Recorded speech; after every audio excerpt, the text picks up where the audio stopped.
Some places feel unsettling before anything actually happens. Not because of what you see, not because of what you hear, but because of what you sense.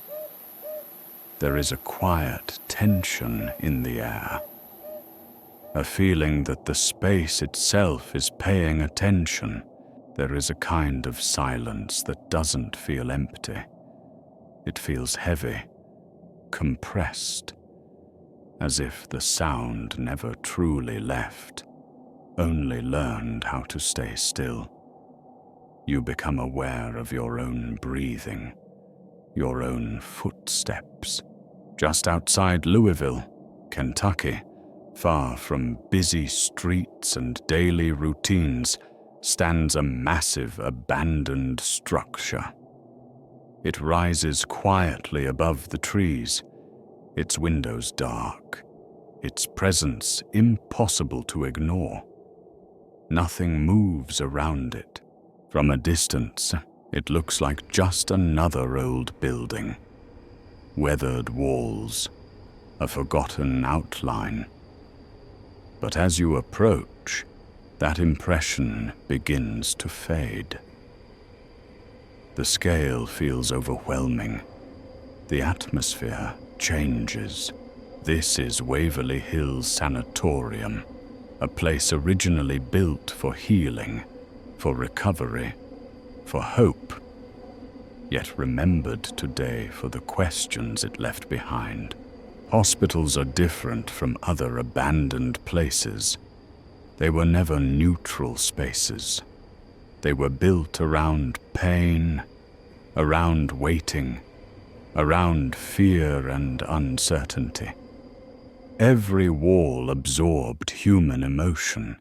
Waverly Hills was designed to isolate people suffering from a highly contagious illness. At the time, isolation was considered protection. Keeping patients away from society was seen as the only solution. For many patients, being sent here meant hope, a chance, however small, to recover.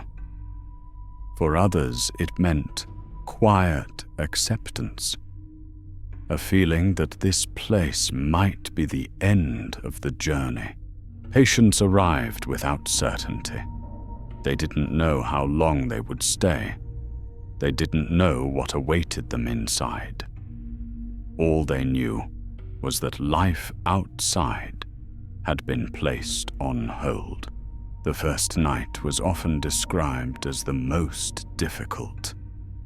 New surroundings, strict rules, very little explanation, and a silence that made sleep feel impossible.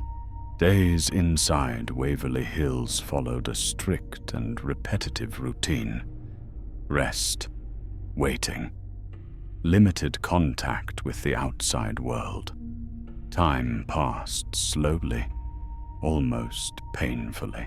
As days turned into weeks and weeks into months, time began to lose meaning. The calendar stopped mattering.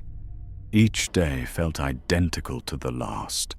Treatment focused on stillness and constant exposure to cold air.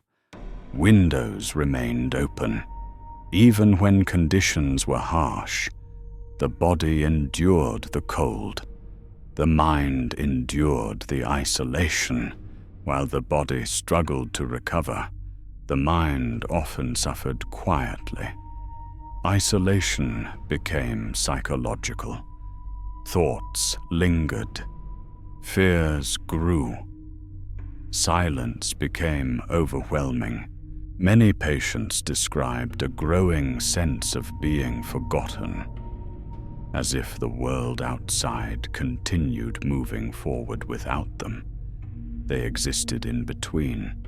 Loss was a constant presence, rarely spoken about, never openly discussed, yet always understood.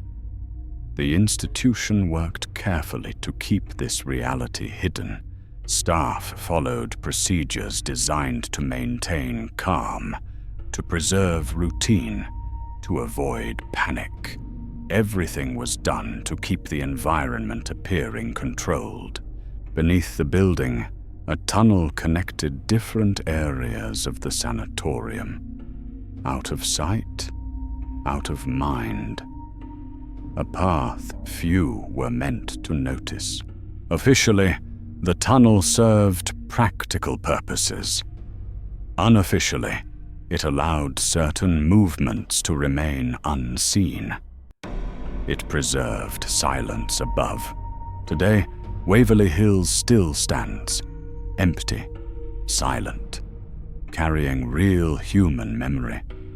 Perhaps what unsettles visitors is not the idea of something unseen, but the reality of everything that once happened here. Some places don't need exaggeration. History, left without answers, is enough.